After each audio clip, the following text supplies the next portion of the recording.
A very good evening to all of you. My name is Suraj. Welcome to Maloka IAS. So today we are going to learn about Ramsar sites. अभी 3 नई Ramsar sites India में add हुई हैं, तो आज हम जानेंगे Ramsar sites क्या होती हैं और वेटलैंड्स के बारे में. ठीक है, तो चलिए वीडियो शुरू करते हैं. सबसे पहले हम बात करते हैं टेस्ट सीरीज 2025 की मलोका आईएएस की तरफ से. ठीक है, ये 64 टेस्ट प्रोवाइड किए जा रहे हैं, जिसमें 34 टेस्ट प्रीलिम्स के हैं और 30 जो है वो मेंस के हैं. अप्रॉक्सीमेटली अगर देखा जाए तो 15,000 प्लस एमसीक्यूज और टॉपिक वाइज जो है वो प्रैक्टिस करने के लिए जो है वो आपको टेस्ट में है. और इसके साथ ये टेस्ट सीरीज हिंदी और इंग्लिश दोनों मीडियम्स के अंदर मिलेगी. ठीक है, प्रीलिम्स टेस्ट सीरीज आपको सिर्फ ओनली 2999 प्लस जीएसटी के साथ मिल रही है. Second is mains 999 plus GST. और अगर आप इकट्ठी लेते हैं तो 11,999 रुपीज प्लस जीएसटी के साथ आपको इसका लाभ उठा सकते हैं. ठीक है, तो चलिए शुरू करते हैं हमारा लेक्चर. तो अभी 3 नई रामसर साइट्स ऐड हुई है भारत में. ठीक है, तो चलिए देखते हैं रामसर साइट्स है क्या. तो बेसिकली देखो, एक वेटलैंड एक ऐसा एरिया होता है जहां बेसिकली पानी हो.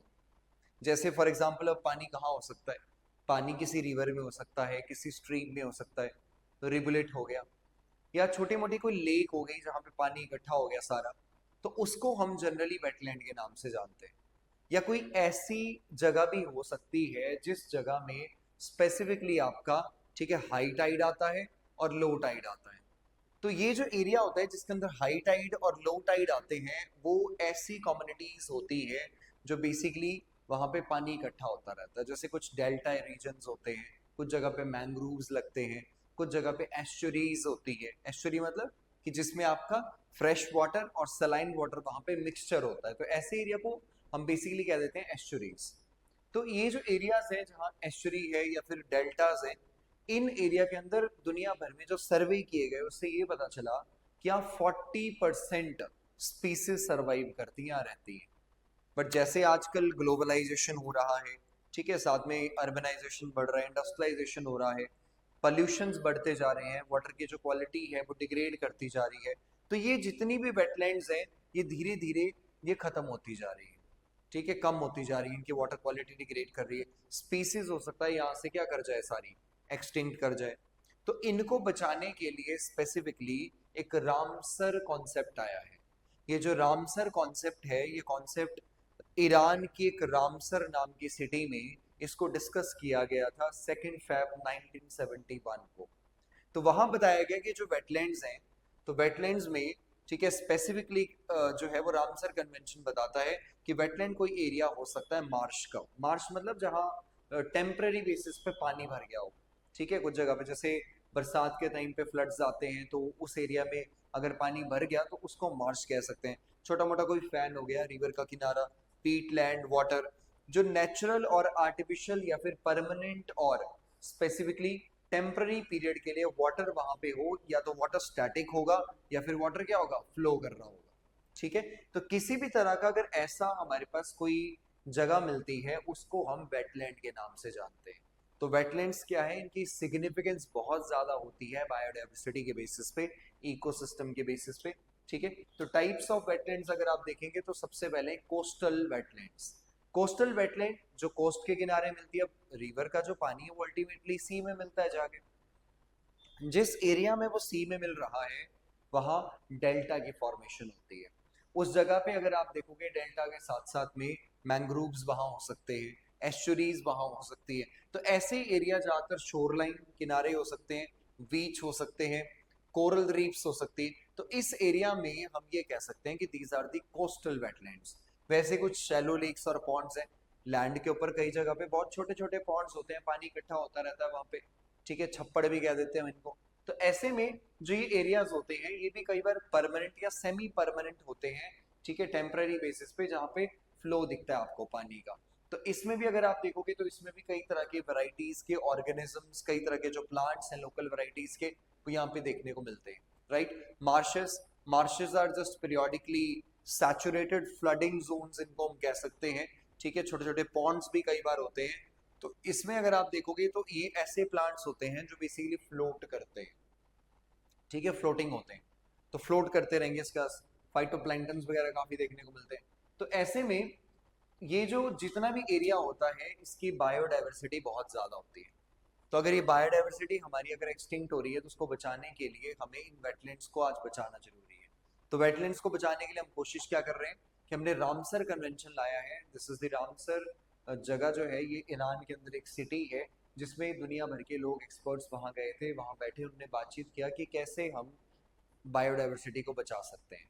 तो उसको बचाने के लिए स्पेसिफिकली यहाँ पे क्या किया गया, इंटर गवर्नमेंटल ट्रीटी साइन की गई 2 फेब 1971 को। ठीक है, और इसको स्पेसिफिकली जब इसको इन्फोर्स किया गया तो ये इन्फोर्स हुई थी, ठीक है, 1975 के आसपास इसको इन्फोर्स कर दिया गया था। भारत भी एक पार्टी है इसके अंदर, भारत ने भी इसको साइन किया है, रेटिफाई किया है। और भारत में 1 फरवरी 1982 को ये जो है वो इंटरनेशनल इंपॉर्टेंस की जो वेटलैंड्स हैं वो हमने डिक्लेयर करना स्टार्ट कर दी। वैसे तो अगर देखा जाए तो पूरे भारत के अंदर 7 लाख से ज़्यादा वेटलैंड्स हैं, बट हम रामसर साइट्स के अकॉर्डिंग क्या करते हैं, रामसर साइट तब डिक्लेयर करते हैं जब रामसर कन्वेंशन के रूल्स को फुलफिल करते हैं। उसके अंदर लिखा है कि कौन सी साइट को कब कैसे डिक्लेयर किया जाएगा, रामसर साइट। ठीक है, तो अगर कोई वो फुलफिल करती है, ठीक है, उनके रिक्वायरमेंट्स, तो उस साइट को इंटरनेशनल इंपॉर्टेंस का कैटेगराइजेशन दे दिया जाता है। ठीक है, सो रामसर कन्वेंशन अगर आप देखोगे तो ये सिंपली वेटलैंड्स के ऊपर है, इंटर गवर्नमेंटल ट्रीटी है। 2 फेब 1971 को रामसर में इसको लॉन्च किया गया और ये फोर्स में कब आई, 1975 में। ठीक है, दुनिया की सबसे लार्जेस्ट अगर आप देखोगे रामसर साइट कौन सी है, that is the in south America. South America के अंदर आपको ये मिलेगी।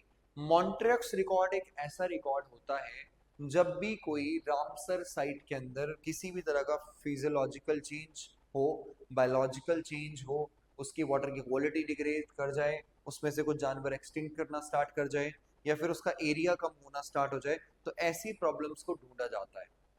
और अगर उसमें सच में कोई प्रॉब्लम है तो उसको कुछ टाइम के लिए मॉन्ट्रियक्स रिकॉर्ड में रखा जाता है। मॉन्ट्रियक्स रिकॉर्ड का मतलब एक ऐसा रिकॉर्ड है जहाँ पे जब किसी रामसर साइट को डाल दिया जाएगा तो उस पर स्पेशल अटेंशन दी जाती है कि उसको जल्दी से ठीक किया जाए, उसको रिपेयर किया जा सके। तो इसको मॉन्ट्रियक्स रिकॉर्ड कहते हैं। भारत की अभी 2 ऐसी लेक्स हैं, ठीक है, जो कि 2 ऐसी रामसर साइट्स हैं जिनको अभी हमने डाला है मॉन्ट्रियक्स रिकॉर्ड में। अगर आपको पता हो तो कमेंट बॉक्स में आप जरूर बताएं। ठीक है, तो एक है वेटलैंड। तो वेटलैंड अगर आपको बता दिया कि सिंपल एक ऐसा प्लेस है, कोई भी सॉल्ट वाटर भी हो सकता है, फ्रेश वाटर भी हो सकता है, या फिर ब्रैकिश वाटर भी यहाँ पे देखने को मिल सकता है। हर साल 2 फरवरी को इंटरनेशनल वेटलैंड डे मनाया जाता है अवेयरनेस क्रिएट करने के लिए। राइट, सो इंडिया में मैंने आपको बता दिया 1982 में आई। अभी जो टोटल नंबर यहाँ पे लिखा है 75, ये बढ़ चुका है। 83 रामसर साइट्स अभी टोटल हो चुकी है।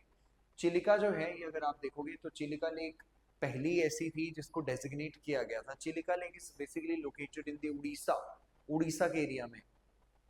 भारत की सबसे बड़ी सॉल्ट वाटर लेक है Chilika lake. Chilika basically lagoon है, लगून लेक। लगून का मतलब ये होता है कि जो बेसिकली ये एरिया पूरा सी में आता है, लेकिन कुछ जो एक सैंड बार है, जो ओशन करंट ने वहां पे सैंड को डिपॉजिट किया है, उससे ये अलग हो गई है। Right, second is Keoladeo national park, Rajasthan, बड़ी फेमस है। ठीक है, हरिके पंजाब के अंदर, हरिके जहाँ पे सतलुज और ब्यास रिवर एक साथ मिलती है। ठीक है, Loktak lake is also famous in the Manipur, which is basically famous for the floating grass islands. Those are called as fumdis locally. And Buller Lake is India's largest freshwater lake, which has the water of the Jhelum river. Jhelum river का पानी इसके अंदर है, जम्मू कश्मीर में ये है। ये भी एक रामसर साइट है। ठीक है, तो ये जो लुक आफ्टर है रामसर साइट्स का, ये ministry of environment, forest and climate change के थ्रू देखा जाता है। कंजर्वेशन रूल्स भी इन्होंने 2017 में क्रिएट करके रखे हुए हैं। ठीक है, लार्जेस्ट रामसर साइट अगर आप देखोगे भारत की, वो सुंदरवन है। सुंदरवन मतलब सुंदर का नाम है, सुंदर बेसिकली, सुंदर बन मतलब ट्री। तो यहाँ पे सुंदर ट्रीज है इसलिए नाम सुंदरवन पड़ी है। वेस्ट बंगाल, जहाँ पे दुनिया का सबसे बड़ा डेल्टा है सुंदरवन डेल्टा, जो गंगा और ब्रह्मपुत्र रिवर ने बनाया हुआ है। राइट, स्मॉलेस्ट रामसर साइट अगर देखा जाए तो ये बैम्बनौर वेटलैंड है जो कि तमिलनाडु में है। इसके पहले अगर आप देखोगे तो ये रेणुका वेटलैंड हिमाचल प्रदेश में थी, वो सबसे छोटी मानी जाती थी, बट अभी ठीक है बेम्बनौर वेटलैंड कॉम्प्लेक्स को माना जाता है। राइट, सो तमिलनाडु में सबसे लार्जेस्ट नंबर ऑफ वेटलैंड्स हैं, ऑलमोस्ट 14 के आसपास तक की और वेटलैंड्स अगर मॉन्ट्रैक्स रिकॉर्ड में देखेंगे, जो मैंने अभी थोड़ी देर पहले क्वेश्चन आपसे पूछा था, तो उसमें केवलादेव नेशनल पार्क राजस्थान और दूसरी लोकतक लेक मणिपुर के अंदर है। और इस लेक के पास जो नेशनल पार्क है उसका नाम है कैबूल लामजो नेशनल पार्क। इसके अंदर एक डांसिंग डियर काफी फेमस है जिसको संगाई डियर के नाम से जानते हैं। ठीक है, उसके बाद आपको ये बताया कि 2 फैब 1971 को हर साल इंटरनेशनल एग्रीमेंट साइन किया था, हर साल इसको मनाया जाता है एज रामसर डे। ठीक है, और इस बार जो थीम है वर्ल्ड वेटलैंड डे 2024 की, that is the wetlands and the human wellbeings which underscores the critical role wetlands play in the enhancing our lives, right. ठीक है, तो अगर इम्पोर्टेंस फैक्ट्स की अगर बात की जाए तो इंडिया में मैंने आपको ऑलरेडी बता दिया, इंडिया एक सिग्नेटरी है, 1982 में साइन किया है इंडिया, एक तरह से पार्ट भी बना था इस पूरी 1971 एग्रीमेंट का, जो बहुत सारी बातचीत चल रही थी। तो अभी जो नंबर है वो आपको 85 के आसपास रामसर साइट्स यहाँ पे हम देख रहे हैं। तो एरिया 13,58,068 हेक्टेयर के आसपास का एरिया इस पूरे एरिया में आता है। ठीक है, तमिलनाडु करंटली सबसे ज़्यादा रामसर साइट्स हैं 18 के आसपास, उत्तर प्रदेश में 10 है। ठीक है, और अगर देखा जाए तो ग्लोबली यूके में सबसे ज्यादा रामसर साइट्स हैं, ऑलमोस्ट 175 साइट्स।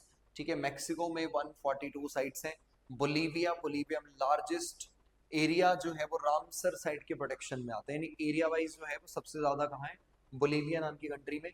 ठीक है, तो national wetland inventory and assessment by the ISRO ने भी एक बेसिकली एनालिसिस किया था जिसमें ये बताया था कि हमारा जो टोटल एरिया है उसका 4.63% of total geographical area wetlands cover करते हैं, राइट। सो इंडिया में अगर देखें तो 19 टाइप्स ऑफ वेटलैंड्स, इसमें गुजरात में लार्जेस्ट एरिया, ठीक है, आंध्र प्रदेश और Uttar Pradesh and the waste Bengal. तो न्यूली डिक्लेयर्ड अगर आप देखें तो सबसे पहले तो नंजरायन वर्ल्ड सेंचुरी है, तिरुपुर डिस्ट्रिक्ट तमिलनाडु में है ये। और जोग्राफिकल फीचर्स देखा जाए तो ये हमारी एक बेसिकली टैंक है, ठीक है, उस एरिया में देखने को मिलती है। और इसमें की स्पीसीज जो है वो पेलिकन्स यहाँ पे, हेरॉन्स और पेलिकन्स यहाँ पे देखने को मिलते हैं। और काफ़ी ज़्यादा आसपास जो है वो एग्रीकल्चरल एरिया, क्योंकि वेटलैंड्स अगर आप देखोगे तो इनके आसपास पानी लोग यूज़ करते हैं, पीने के लिए भी यूज़ करते हैं, एग्रीकल्चरल फील्ड के लिए भी यूज़ कर लेते हैं। ठीक है, साथ साथ में ये जो वेटलैंड्स हैं इसके आसपास काफ़ी फर्टाइल लैंड होती है जहाँ पे लोग एग्रीकल्चर करना पसंद करते हैं। आसपास वाइल्ड लाइफ भी होती है इसलिए लोग घूमने भी बहुत ज़्यादा आते हैं, जिस वजह से आसपास अर्बनाइजेशन भी हो रहा है। ये एक अलग प्रॉब्लम्स क्रिएट कर रहा है वाटर पोल्यूशन की, एयर पोल्यूशन की और इंफ्रास्ट्रक्चरल प्रेशर की। जो केयरिंग कैपेसिटी है वेटलैंड्स की वो भी कहीं ना कहीं कॉम्प्रोमाइज हो रही है, इसी वजह से ज़्यादातर न्यूज़ में रहती है। ठीक है, तो they are some group of pelicans जो यहाँ पे बैठे हैं। ठीक है, then the next is declared site is Kazhuveli bird sanctuary, that is Villupuram district Tamil Nadu के अंदर है। ब्रैकिश वाटर है, ब्रैकिश वाटर का मतलब होता है जहाँ पे सी वाटर आपका और फ्रेश वाटर आपका मिक्स होता है, that kind of water is called as the brackish water. Flamingos, pelicans, ठीक है, ये यहाँ पे ज़्यादातर आपको देखने को मिलते हैं। और मैंग्रोव्स भी इन जंगल में है। मैंग्रोव एक तरह का यूनिक काइंड ऑफ फॉरेस्ट होते हैं, ट्रॉपिकल एरियाज में मिलते हैं, काफ़ी फेमस होते हैं ये। और मैंग्रोव्स बेसिकली हमें साइक्लोन से भी बचाते हैं और सी स्टॉर्म से भी बचाते हैं, राइट। सो नेक्स्ट जो एंड में है that is the Tawa reservoir. Tawa is basically Hoshangabad district of Madhya Pradesh में है। और ये स्पेसिफिकली अगर आप देखोगे नर्मदा रिवर बेसिन है, उसके फुट हिल्स के पास सतपुड़ा रेंज के पास ये नई साइट को डिक्लेयर किया गया है। महाशीर फिश यहाँ पे मिलती है, महाशीर नाम की फिश है। सतपुड़ा फॉरेस्ट यहाँ पे है, aquatic life of forested area यहाँ पे आपको देखने को मिल जाएगा, right. So importance of wetlands में ये बहुत ही प्रोडक्टिव इकोसिस्टम्स होते हैं, ये कार्बन सिंक होते हैं, कार्बन को ये इजीली एब्जॉर्व करते रहते हैं। और इसकी तरह की बहुत सारे अगर आप देखोगे फिश की वैरायटीज यहाँ पे होती हैं अलग अलग तरह की।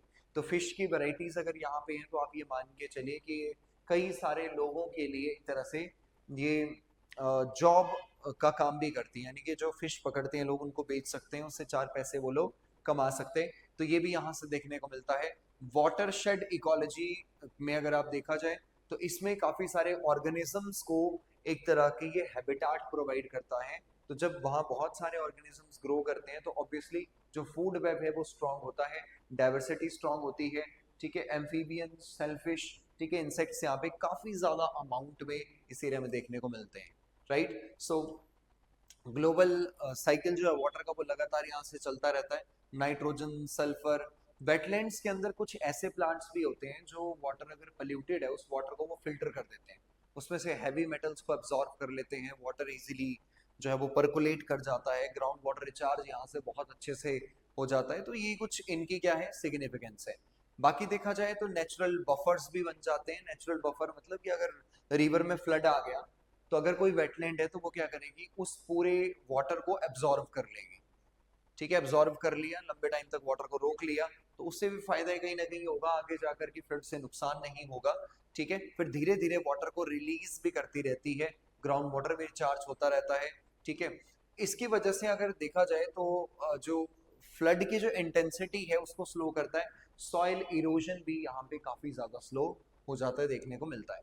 तो वेटलैंड्स अगर देखा जाए तो यहाँ पे हमारे लिवलीहुड के लिए और इसके साथ में जो हेल्थ है प्लेनेट की उसको इंटैक्ट रखने में, और बिलियंस ऑफ पीपल जो है वो वेटलैंड्स के ऊपर आज डिपेंड करते हैं। 40% दुनिया की स्पीसीज इन वेटलैंड्स के किनारे रहती हैं। तो इसीलिए ये ब्रीडिंग ग्राउंड्स भी बनती हैं और ये फूड भी प्रोवाइड करती है, रॉ मटेरियल यानी कि कई तरह का टिम्बर प्रोवाइड करती है, मेडिसिन प्रोवाइड करती है, और जेनेटिक रिसोर्सेज भी है मेडिसिन का, और हाइड्रो पावर भी यहाँ से जनरेट किया जा सकता है। तो काफी बड़ा पार्ट जो है इम्पोर्टेंस इसका एनवायरनमेंट में, इकोनॉमी में, सोसाइटी में, सब जगह आपको देखने को मिल रहा है। Right, so they also support the transportation, कि आप वहाँ पे जो छोटी मोटी जो किश्तियाँ वगैरह चलती हैं उसके थ्रू आप एक जगह से दूसरी जगह जा सकते हो, और कल्चरल और स्पिरिचुअल वेलबींग के लिए भी काफ़ी इंपॉर्टेंट माना जाता है। राइट, सो अर्बन सेंटर्स इनके किनारे जैसे जैसे डेवलप हो रहे हैं तो प्रेशर रेजिडेंशियल का, इंडस्ट्रीज का, कमर्शियल का बढ़ रहा है, जिस वजह से ये जरूरी है कि इन वेटलैंड्स को बचाया जाए।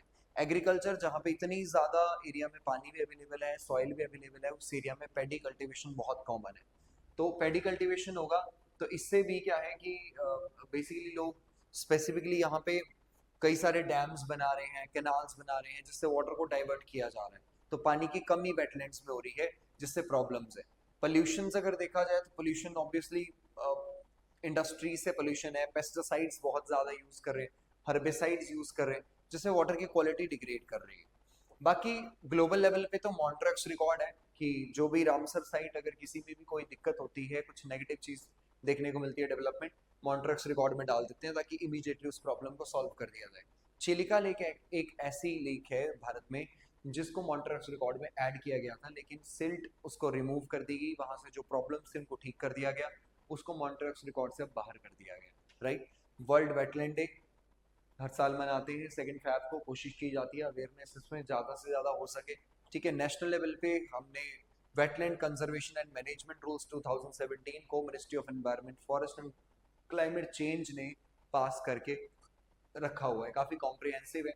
National action plan for conservation of aquatic ecosystem, Amrit Dharohar capacity building scheme, तो इसको भी लॉन्च किया गया है वेटलैंड्स की कंजर्वेशन के लिए। राइट, सो नेक्स्ट क्वेश्चन आपके सामने है that consider the following statement under Ramsar convention, it is mandatory on the part of government of India to protect and conserve all the wetlands in the territory of India. ठीक है, तो ये पूछा गया है। Second is wetland conservation and management rules 2010 were framed by the government of India based on the recommendation of the Ramsar Convention. Third, the Wetlands Conservation Management Rules 2010 also encompass the drainage area or catchment region of the wetland determined by the authority. Which of the statement given above is are correct? ठीक है, please comment box में जरूर बताइएगा। ठीक है, so next is basically the to the point monthly magazine. So magazines are very important. ठीक है, तो इसमें क्या है कि प्रीलिम्स 2025 पे फोकस्ड है, और हिंदी इंग्लिश दोनों में अवेलेबल है, आप किसी में भी इसको ले सकते हो। काफ़ी कॉम्प्रिहेंसिव तरीके से डायग्राम्स, फ्लो चार्ट, सब कुछ इसमें इंक्लूड किया गया है।